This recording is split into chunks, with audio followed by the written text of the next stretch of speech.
l'appropriation par les Africains de leurs propres problèmes. Je pense que ça fait partie des partenariats stratégiques. Notamment dans la lutte antiterroriste. Mais bien sûr.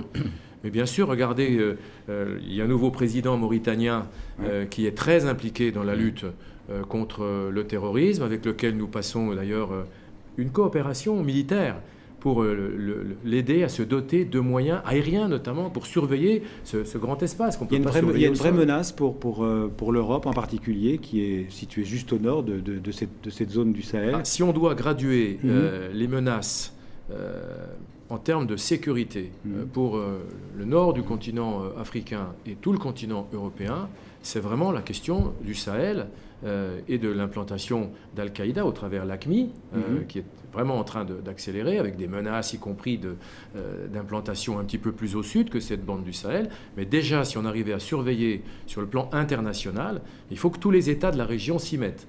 Donc c'est ce qui est en train de se passer. Et je crois qu'il y aura prochainement, d'ailleurs, une coopération régionale entre ces différents États, qui sera appuyée par la France et notamment les Européens, capitale pour la sécurité, pas que du continent africain, mais aussi de tout le continent européen. Alain Faujas. En quoi les accords que vous signez, les accords de défense, changent par rapport aux précédents?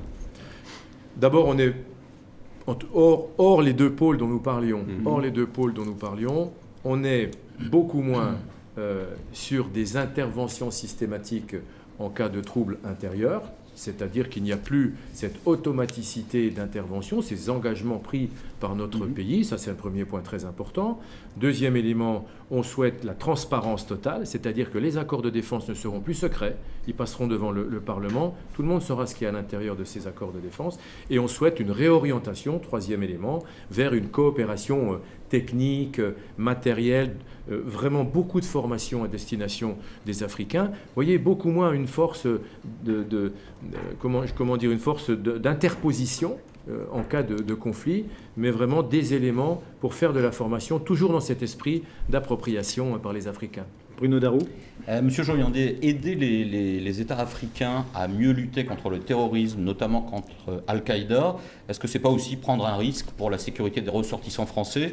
Il y a, comme moyen de représailles de la part d'Al-Qaïda, il y a actuellement plusieurs Français qui ont été enlevés. Il y a un Français au Mali, il y en a 3 qui ont été enlevés ces derniers jours, 2 en Centrafrique et 1 au Tchad. Est-ce que vous assumez ce risque? Oui. Complètement. Je crois que la faiblesse de la communauté internationale n'est absolument pas une garantie pour les ressortissants des États qui composent cette communauté internationale.